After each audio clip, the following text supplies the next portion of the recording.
Mga guro sa kindergarten, talaga namang bigatin.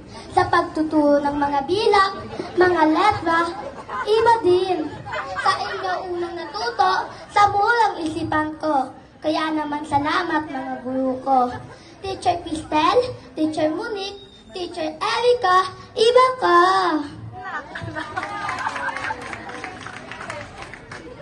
Ay, di papahuli itong aking hawak. Mga guro sa baitang isa ay small but terrible talaga. Husay sa pagbabasa, sa kanila daw may asa. Pagkat galing nila, kakaiba at kahanga-hanga. Teacher Tony, Lori at Shamie, di ka makapipili. Kala mo ikaw lang. Ito ang aking hawak, huwag mong susubukan. Di ka atrasan sa hamon ng kaalaman. Di sinusukuan mga batang general. Pagkat walang gurong general. Pagkat walang inaatrasan gurong general. Teacher Cha, Teacher Car, at Teacher Nen. Walang tulak kabigin. Wait, itong susunod, di rin basta-basta. Sa pagtuturo, di susuko. Sila'y puno ng talento. Sa kanin nyo, sila na lang ang tanungin nyo.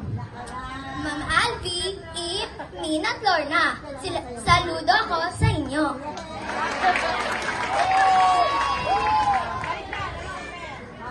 Oops, teka, heto na sila.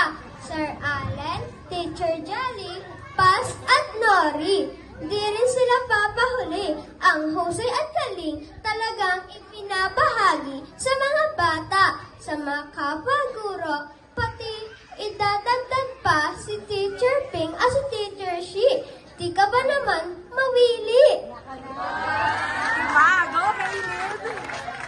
Hoy! Ito na! Pag sila'y tumingin, di ka ba ninigin? Pinakamasungit na teacher, kanila'y bansag din. Pero ang puso't damdamin sa mga bata ay iba din. Sir Marky, Teacher Nance, Teacher Lai, at Teacher Jim. Pagmamahal nila'y wagas, di ka mabibitin. Samahan pa ng Teacher Pian at Teacher Ping. Ang mga gurong ito, sobrang bagang seryoso. Alibhasay, hawak ba'y ang komplikado. Mga graduating students ba naman? Paano? Husay nila'y kasalu-saludo. Walang tatalo. Sir MD, Teacher Noy, Ilin at Eray. Kaway-kaway mga gurong pagkauhusay.